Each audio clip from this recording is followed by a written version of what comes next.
I'm going to get to Iran, but I want to start with a little bit of a more of a strategic overview to show how Iran fits into what I'm going to speak about. I would say that for far too long, U.S. Foreign policy, especially in the Middle East and North Africa region, has been pursued with apparent scant attention and much less priority given to core, compelling U.S. national strategic objectives to fight and defeat the global jihad movement. Now today, we are going to highlight, or I at least, am going to highlight the Shiite side of that equation. You've heard our colleagues talk about the Sunni side, about the Muslim Brotherhood and others. I will speak mostly here today about the Shiite side, led by, of course, the Islamic Republic of Iran. And some of the key points that I want to bring out would address what I would call a new security architecture, counter-terrorism, counter-jihad security architecture for America that we need, but particularly with regard to Iran. And it will identify those core, compelling U.S. national strategic interests and outline measures that are necessary to provide for the common defense of our Constitution, our republic, and our society in this existential struggle of our time. Now, at the strategic level, the U.S. has what I would say limited but very specific national security objectives in the Middle East, North Africa region. They're important, but they have to be precisely defined before we go blasting off into some sort of action. Number one among these, I would say, is to defend U.S. diplomatic, intelligence, military assets, our facilities and equipment, and ensure the security of our personnel serving abroad in this region. We also need, and this is also almost as equally important, to keep open the naval, maritime, and commercial sea lanes and defend the free passage of oil and other commercial goods, prevent the control of choke points like the Strait of Hormuz, the Bab el-Mandeb, the Red Sea, the Suez Canal by jihadis or other forces hostile to the U.S., the West in general, and our other partners and allies. Next, we must defend and support our regional allies in this area, primary among which I would say are Egypt, the Jewish state of Israel, Jordan, and the Kurdish people, those among them who are pro-West. We need to seek regional stability, including a balance of power between the local Shiite and Sunni Islamic forces, however rough or imperfect that may be, and believe me, it will be rough and imperfect. We have to accept the reality that the Sunni-Shiite relations are and will always remain messy. They've been so for over 1,300 years. We have to accept the fact that we cannot change this, nor should we try. That's not our business. We need to avoid actions that would further destabilize the region or yield advantage to U.S. adversaries. In other words, refraining from involvement in historical intra-Islamic sectarian struggles, except when compelled or if compelled in defense of other core U.S. national security objectives. We also have to understand that fashionable policies of the day, like exporting democracy, coin, winning hearts and minds, nation building, these are futile among societies still enthralled to Islamic law, to Sharia. Sometimes this means that accepting local strongman rule that supports U.S. and Western interests, even though it may not be democratic, is the lesser of two evils, when the alternative would be either chaos or an Islamic jihad and Sharia takeover. Now, none of this that I'm talking about will be possible until, as Ace has just outlined for us, our military is rebuilt. We must rebuild the U.S. military for anything that I'm going to talk about today to be effective or to take action on. Let's move to Iran specifically. We must acknowledge that the enemy threat doctrine of Islamic law of Sharia is pursued as a matter of doctrine and faith by the global Islamic movement, including devout Muslims across the entire world. That includes Iran. The White House, therefore, I think, must formulate and publish and implement a new national security strategy that defines Islamic law, Sharia as an enemy threat doctrine, with the priority objective to counter it and defeat the forces of Islamic Jihad globally. That means including the regime currently in power in Iran and has been for over 36 years. Within the global jihad movement, threats are myriad, including deep systemic institutionalized penetration by the Muslim Brotherhood, as you heard our colleagues talk about, of our national security leadership and apparatus. But Iran is far and away the most critical, dangerous, and immediate U.S. adversary in this entire region. The Tehran regime succeeded in blinding our U.S. leadership to its threat by an equally deep, equally to the Muslim Brotherhood penetration of the intelligence community, the White House, the Department of State, and that is by the Iran lobby. Now, Iran's WMD programs, weapons of mass destruction programs, especially its nuclear and electromagnetic pulse, EMP, you're going to hear Frank talk about that, programs, and the ICBM delivery systems, intercontinental ballistic missile delivery systems for them, pose an existential threat to the United States mainland right now, today, as well as to regional allies like Israel and others in that region. The expansionist revolutionary geostrategic objectives of the Tehran regime derive directly from the Islamic canon and are expressed in both the Iranian Constitution, I've got a copy of it with me if you'd like to look at it, and military doctrine, the details of which now are in U.S. possession. Now, the Shiite 12er eschatology of the top Iranian leadership, both clerical and military, actively seeks Armageddon, all-out warfare, chaos, destruction, to hasten the return of the 12th Imam, whom they believe is the Mahdi, the messianic figure of Islam, and in order to launch the Islamic end times. Iran's preferred strategy for its expansion of power and its projection of terror relies on primarily proxy forces. Yes, there are Iranian forces actually now fighting in Syria, well, what used to be called Syria too, but primarily Iran's preference is to rely on terror proxy forces, Al-Qaeda, Hamas, Hezbollah, the Iraqi Shiite militias, and the Islamic State. Yes, I said the Islamic State, and the Taliban. Many of these now are slated to receive massive new injections of funding post-nuclear agreement with Iran, what they call the Joint Comprehensive Plan of Action. As you may know, something over 100 billion, I mean, when you get up to that many zeros, I'm not sure the figure matters precisely, but over 100 billion, maybe 120 billion or so dollars have been released to Iran out of frozen funds, their own funds to be sure, but released as part of this deal, which, by the way, nobody ever signed. You know that, right? Nobody ever signed that deal. Now, note also, within just the last couple of days, we have seen the release of some of the documents captured at Abbottabad when Osama bin Laden was killed there in Pakistan. And some of those documents were just released over the last couple of days, and there are quite a few of them. But among them, what is very important that I noticed, jumped off the pages at me, is a letter that Osama bin Laden wrote, and it's online if you'd like to see it, in his own handwriting, that says, and I quote, "Iran is our main artery for funds, personnel, and communication."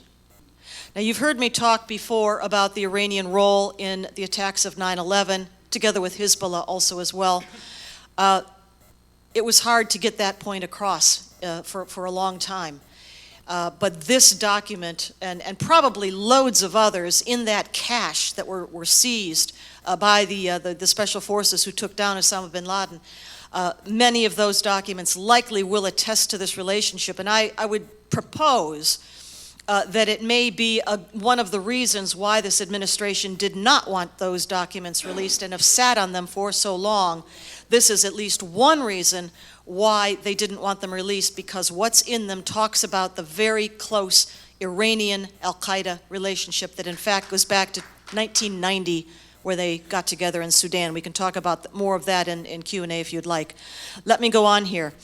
Iran already has announced new payments to the families of Palestinian jihad terrorists, for those who are killed, Palestinian suicide bombers who are killed, there is going to be a massive payment to the family. For those who are arrested and imprisoned, another set of thousands of dollars to those families. This is what Saddam Hussein used to do before 2003. He was the benefactor to the Palestinian terror families. Now it's going to be Iran, and they've announced it publicly. Other recent reporting shows that Iranian funding to Hamas, you know, they've had this on-again, off-again relationship for a long time. Well, at the moment, they're on again. And this new influx of money to the Iranian regime, part of that will go, probably increased funding to Hamas. But guess what? Hamas is working very closely with the Islamic State in Sinai. They call that the Vilayet Sinai. It used to be called Ansar Beit al-Maqdis. Remember that name? It was superseded, and now it's an actual offshoot, a vilayet, if you call it, a governorate of the Islamic State in Sinai. Well, Hamas is working very closely with the Islamic State in Sinai. The Iranian funding going to Hamas, some of that goes to the Islamic State. And yes, Iran does know that, and so do the rest of us now. The Gulf Cooperation Council, that is the membership nation-state group in the Gulf of the Persian Gulf, led by Saudi Arabia, of course, Kuwait, Bahrain, the UAE, Qatar, and I think I'm skipping one, Oman, has just, within the last couple of days, designated Hezbollah a terror group. There are increasing tensions, very obviously, between Sunni and Shiites in this region. This is just one example of that. But Hezbollah, very rightfully, I don't know what took them so long, is now on their terror list of the GCC. Furthermore, in the wake of that deal that we concluded with Iran, nuclear proliferation in the region is sure to expand and accelerate. Obviously, we know already that the Saudis have been working with the Pakistanis since, at a minimum, 2003. Yes, I will wrap up. And they have an arrangement with the Pakistanis for some sort of nuclear capability. They already have their own missiles, and this would be for warheads. All right. After this deal, the JCPOA, Iran's behavior has not ameliorated or improved. It's gotten worse, much worse. Not better, as the Obama administration wanted to tout as a success, as an outcome of the negotiations. For instance, that money that I was talking about going to them, 120 billion or so, you know what that's equal to? It's about 1/4 of the Iranians' entire GDP for a year. It's about 25% of their annual GDP. So that's what they've got in their hands now. It is rallying the Iranian people around the regime because they think, wow, look what you've been able to accomplish against the great Satan. It is stirring up trouble. The Iranian regime is stirring up trouble among the Saudi Shiites. You might know that there is a portion of eastern Saudi Arabia that is Shiite, as Shiite population. It's also where their oil is located for the most part. Massive support is going to support, of course, Bashar al-Assad and prop up his regime, his satrap regime in Damascus. More money is going to the Houthi rebels in Yemen. Missile tests have been conducted that are clearly in violation of existing United Nations Security Council resolutions. Bans on such testing, no problem. The seizure of our U.S. naval personnel is against all norms of international law. And yet it was done in order to earn them points, because now they worked with us to get their release, you see. They're on a buying spree for weaponry. They're buying billions, or putting in orders at least, for billions of dollars in Russian weapons. Iranian terrorist proxies, including the Palestinian Islamic Jihad, are also on a shopping spree for Russian weapons and elsewhere all around the Middle East. By the way, did you know the Iranian regime has just renewed the death fatwa against Salman Rushdie?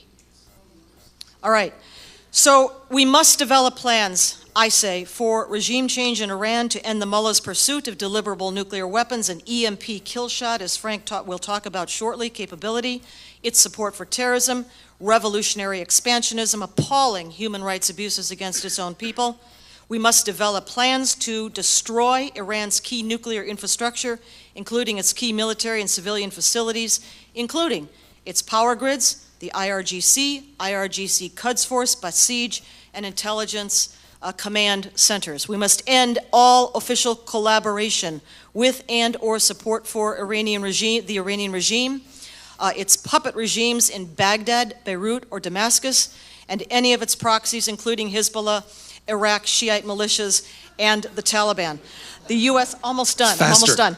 These are the must-do. This is what we have to do. I laid out the problems. Important. These are now the solutions that I think we need to take. The U.S. must declare a formal U.S. commitment to regime change in Tehran, support the free expression of the will of the Iranian people, and our willingness to work with the Iranian opposition groups to achieve that. We must not be fooled by the facade of a democratic system in Iran. Those recent elections to its parliament, the Majlis and the Assembly of Experts, purport to show gains by so-called moderates or reformers, and thus a victory for President Rouhani and the JCPOA process. That's all kabuki dance. We must abrogate the JCPOA, which was never signed, as I say, by any party in the first place, declare Iran's nuclear weapons program illicit and in violation of the nuclear NPT, Non-Proliferation Treaty, and multiple United Nations Security Council resolutions, because the truth is that the JCPOA not only legitimizes Iran's overt nuclear weapons program, but also fails completely to address the covert one, where, along with North Korea, the real work on the Iranian bomb goes on. This means we must declare Iran's illicit nuclear weapons program a valid target for possible military and or other offensive actions unless and until all suspect sites immediately open to IAEA inspections that include U.S. nationals on the teams. Declare Iran's ballistic missile program the same thing, violation subject to military action. Demand full accounting for Iran's past nuclear weapons program work, and we should withhold funding from the IAEA, International Atomic Energy Agency, until it reverses its capitulation to the Tehran regime on the so-called possible military dimensions of the Iranian nuclear weapons program. Demand an immediate and unconditional release of all U.S. hostages held by Iran or any of its terror proxies, beginning with former FBI agent Robert Levinson. None of this is going to be easy or automatic because our credibility, as Asa said, has been degraded so badly. We are now going to have to take steps above and beyond what would otherwise have been normal and reasonable, simply to restore that credibility and get it back to where it needs to be. But it's imperative that we do this to reestablish American leadership in the world, respect, and our own sense of identity as a people and a nation. Return to first things principles of our founding fathers. Thank you. Thank you very much, Clare Lopez.